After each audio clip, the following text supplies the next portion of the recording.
Alright, today we're taking a comprehensive look at the upcoming Apple event, codenamed, or just named, Wanderlust. It's happening on September 12th, 2023 at 10 a.m. Pacific Standard Time. As always, with the Apple September event, the main event here is going to be the next generation of iPhones, in this case the 15 and the 15 Pro with their Plus and Ultra variants. So today I'm going to give you guys the lowdown on everything we think we know about this phone so that way you can decide in advance if you want to place an order when they come out. And stay tuned to the end because I'm going to be telling you guys why I plan on buying this, and it's going to be my first iPhone since the iPhone 4S about a decade ago. But the iPhone isn't the only news here. We have the upcoming Apple Watch Series 9 to also discuss. So let's begin with some visuals. This is an article from Mac Rumors. I'll leave them linked down below. And this image here depicts our best guess of the iPhone 15 Pro model. As you would imagine, it is very similar to last gen iPhone 14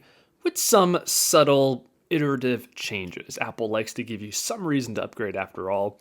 The big difference here is the bezels. The 15 Pro models are supposed to have both a slightly thinner bezel as well as a slight curve to the edge. As you would imagine, it keeps the new feature from last year, which was the dynamic island instead of the classic notch. I think that works very nicely with the edge-to-edge display, helping the display to feel even larger. And from what I've read, there's a pretty solid chance that this metal band is going to be upgraded from stainless steel to titanium. Not sure if that's going to make any meaningful difference, but there you have it. Unfortunately, the iPhone 15, the basic one, isn't going to be enjoying these upgrades, but they will be getting the dynamic island. That was first introduced on the iPhone 14 Pro, but this year, every iPhone 15 will have this dynamic island feature. Now, aside from the cosmetics, the biggest upgrade, in my opinion, is the swap from Lightning to USB Type-C. And this is something I've been waiting for a very long time. Every device in my life, from my current Android phone to my headphones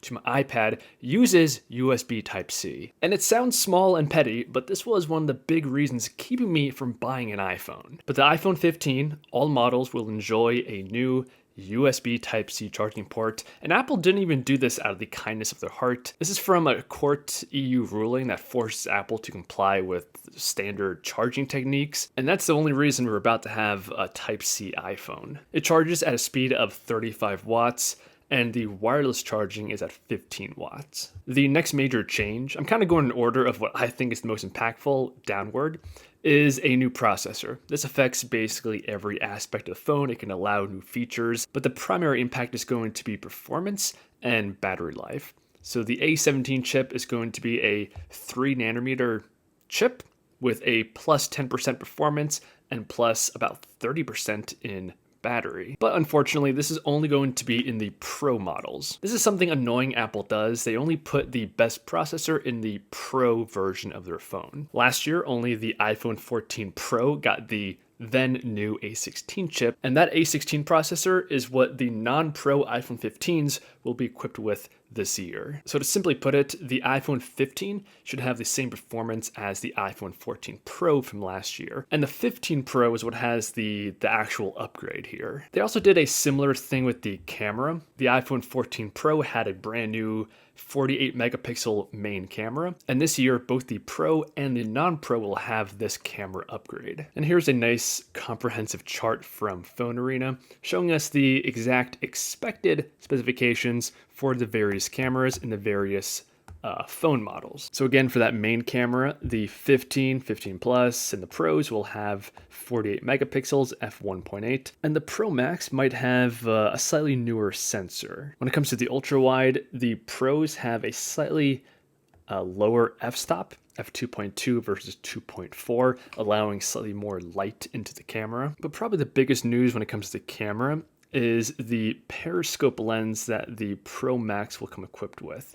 We're guessing 12 megapixels and delivering 5 to 6 times zoom. So iPhones have always had really great camera systems, and this kind of iterative update should be enough to keep them where they are in the pack. And that's basically it when it comes to the iPhone this year. It's going to have Type-C, a new processor on the Pro models. Every model will have that better 48 megapixel camera along with dynamic island, and the Pro might have slightly thinner bezels. And this right here is the estimated starting price. The regular iPhone 15, $800, the 15 Plus, $1,000, and the Pro, the cheapest Pro, is $1,100, with the Ultra costing a whopping $1,300. Let me know in the comments, which model do you guys usually go for? Now, aside from the iPhone, we also expect Apple to release the Watch Series 9, and this is going to be a very minor, insignificant upgrade. It's essentially just going to get a new processor, the S9 chip, which is based off of the A15, which uses a 5 nanometer layout. You guys know the drill. That delivers better battery life, speed, and probably a few new software gimmicks. And to help sweeten the deal, I fully expect Apple to release a whole new set of bands to help convince people to upgrade to this model.